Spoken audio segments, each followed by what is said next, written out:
Happy Friday, everybody. I'm coming back here with Kamara in a follow-up from our conversation on Wednesday with a few more implications for HR updates, some answers to your questions that you put forward in some of the comments below. One of them was from Nairi, and I think it surrounded a little bit more clarity on casuals. Are we any further in understanding, I guess, what an occasional casual is and what is deemed a little bit more consistent? And I think systematic is the word that you were using in this space. Correct. Well, hello everybody, and welcome to another Friday, which feels like actually another day. So with the casuals, I think the question that Nari asked was, would the 12-month period fall in a later period? No, the deadline date was actually if they were employed as at the 1st of March and they had been employed for more than 12 months as at that date. That unfortunately is your 12 months. If the 12 months falls later than that, I'm sorry, it's not going to qualify.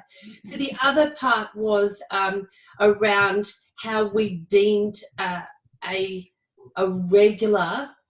So it was called regular and systematic, casual over some other casual. I guess the way that I would turn around and say to it, if that employee was to come to you and request to go permanent part-time because their hours were so consistent and so regular, if your answer would have been yes on that basis, potentially there's your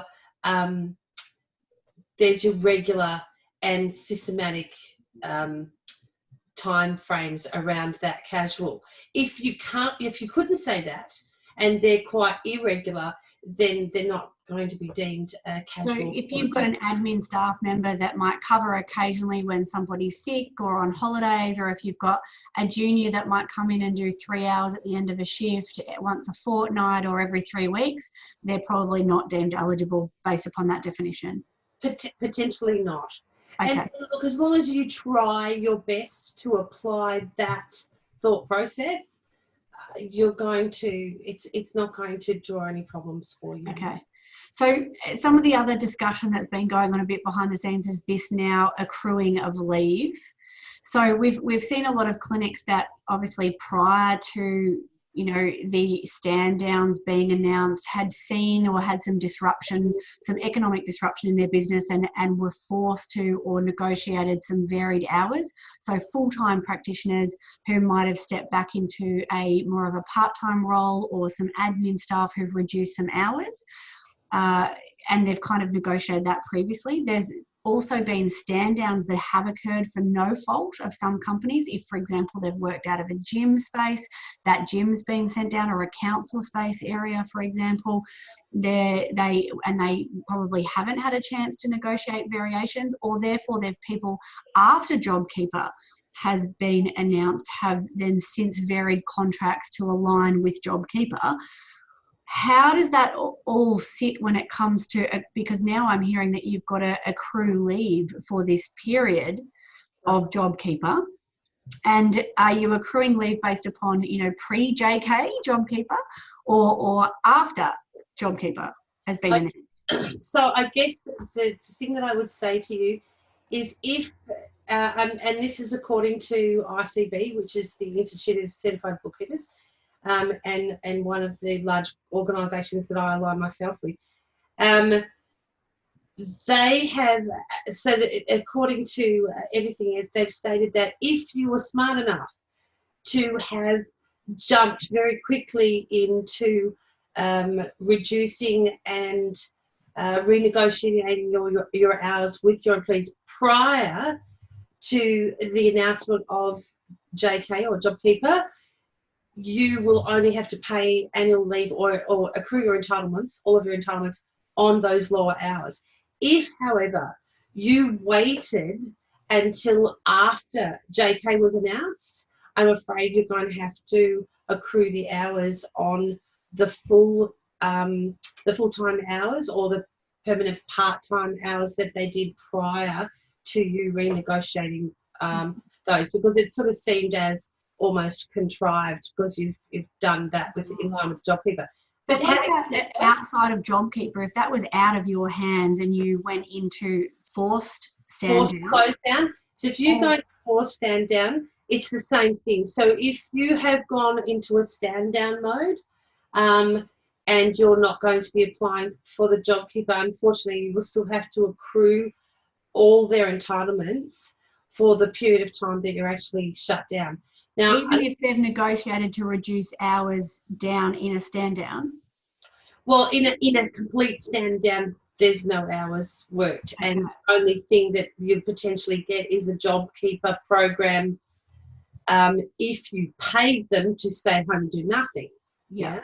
So what if you negotiated complete stand down, and you don't have the money and you can't pay that, you must still accrue their full pre-JK or pre-stand down entitlements on their full hours. And if we're shut down for 6 months, that's the equivalent of 2 weeks annual leave. And that's unfortunate. And as well as, so what are we talking? Probably half a week towards their long service leave. So there's quite a bit of money involved still, unless it's I guess a more permanent situation, which would just be gut-wrenching for the business. Yeah, because I mean, there was an initial talk that if there was a federal stand down, that there's a freeze on all these things. Not on that. Not on the, unfortunately. So it's considered that their employment is continuing throughout that time. Okay. So that's all right. And so in regards to eligibility, obviously we know that there's forms that we've got to fill out now. I think we've got about 11 days to go. Monday, they open up the forms for businesses to start applying. At the moment, we can get forms to start nominating our staff. We can get them to sign it and then get it back to us so we can get this process rolling. It's all going to catch up with us before the end of April, and we've got to start making some of these payments now for those people who do feel like that they've received that downturn. My question regarding that is, have we got a little bit more confirmation on how that is provided? Is it purely based upon income and revenue, or are they kind of looking at profit and it does have to relate back to last year? Look, it's totally on income. It's not going to, your profit line doesn't have to reduce by the same amount, because a lot of people, like yourself as an employer, myself, we're going to take that reduction to try and keep the business going, and we're going to look at areas where we can reduce our costs.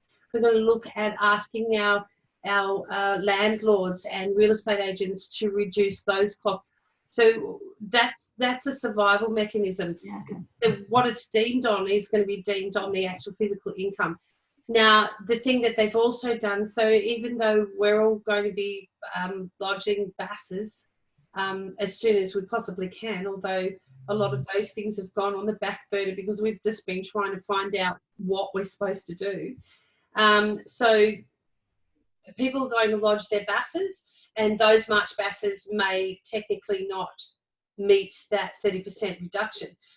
But your April figures, and you might only be a quarterly lodger, so the April figures are going to show a downturn in income, and all you're going to be required to do is to have as evidence is your P&L. So it's just a case of actually lodging figures through the ATO portal. So if you're a BAS agent or a tax agent, you would do that through your normal agents portal, like I would. And if you're a business and you don't have those sort of facilities, then you can lodge it through the business portal. I really can't help but strongly suggest that you would speak to a BAS agent or a tax agent before you go ahead and try to lodge this, because the impact is such that if you don't get it right, they have the ability to claw back those funds. But the nice thing is that they're going to be able to give you, we're going to be able to predict, we can actually do a forecast figure for our clients that we can issue with the ATO and potentially claim that money in for this particular month for April and get it back in May instead of having to wait another month. Right. Okay. So that's good. Okay. So it should be a pretty immediate. Okay. Yeah. So just be on the ball as you can.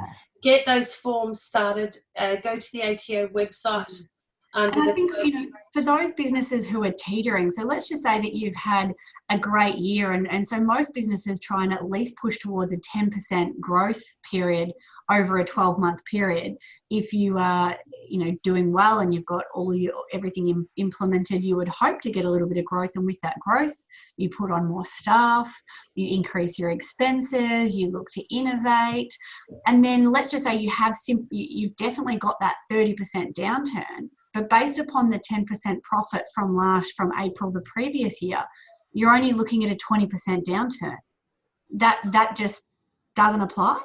So there is an avenue through the Commissioner, which the exact details on how that is to be done hasn't been qualified, but they have said that there will be what's called special conditions under which we can write to the Commissioner and get a special ruling on the basis that, hey, hang on a minute, 3 months ago we had increased the business because we had done this, we have done that, we've improved, blah, blah, blah, and now look what's happened to us. And we've got all these extra people that we're having to pay for and all this extra rent.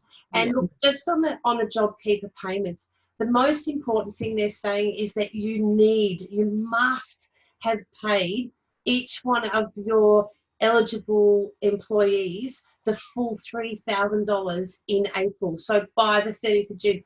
So really look at those rules around paying that top up. So if you've only paid them, $2,000 in your 2 fortnightlies worth of pay, top up that extra $1,000 and pay it before the 30th of April, and hopefully you will get your money back.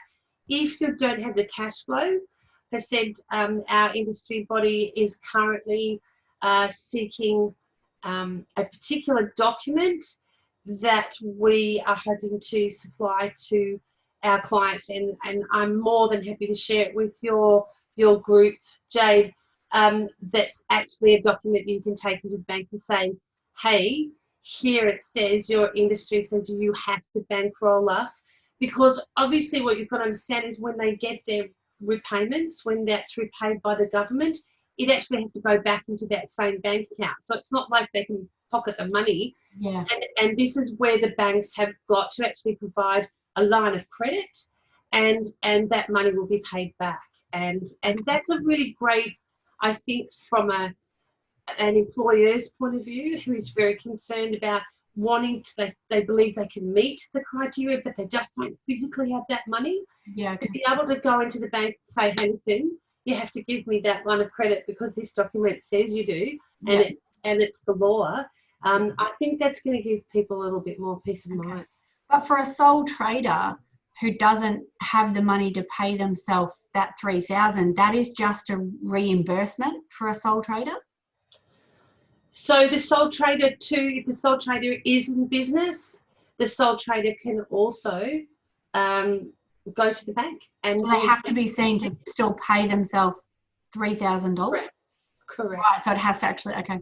Yep. It has to physically be paid. I think the difficulty with the sole trader one is that normally their income, their payments to themselves is based on the income that they physically receive. Yeah, that's right. And it's a percentage split in our industry. So if they didn't receive the percentage from the person passing it on and vice versa, they don't actually tangibly have it. So a line of credit might end up being necessary in these cases if somebody doesn't have a savings or another avenue. It's obviously a less amount of money when you're dealing with one person, when you're dealing with multiple staff. So, and look, the job, there's still, I'm loath to say, you can still go to Centrelink and apply through the job seeker program for those individual subcontractors. But that facility is there. It's just taking a little bit longer for them to administer that, whereas this one is going to be administered by a whole pile of different people who are doing it for a whole lot of, like a group like myself. or another tax agent. They'll be doing that application and getting that through. And, you know, they're relying on us to have been diligent enough to get the right information to follow it through so that they didn't have to. And they will check up later. Okay. But, great. Well, I think it's time to hit the weekend now. I just wanted to thank you again. And for those of you who haven't seen it, this amazing lady is responsible for all the resources we have on our website, that go-to one-stop page for all of your government stimulus and economic needs. So please use that resource as you need to. Kamara has also been instrumental in helping people get those landlord rental reductions. So if you're having any issues with a landlord who is just not budging in this space, she is brilliant at being able to provide documents and has extended some help in this space if you really, really need it. And we're very grateful for that. Thank you so much. And as usual, if you have any questions off the back of this, as you know, we're not employment lawyers, we're not HR specialists. This is us delivering our conversations to you and hoping that it brings some value. Please speak to your specialist and expert bodies and follow up on anything that's confusing you from this call or that you need clarity on, or you can shoot us a message and we'll hopefully touch base with you again next week. Thanks very much. Bye. take care, everybody.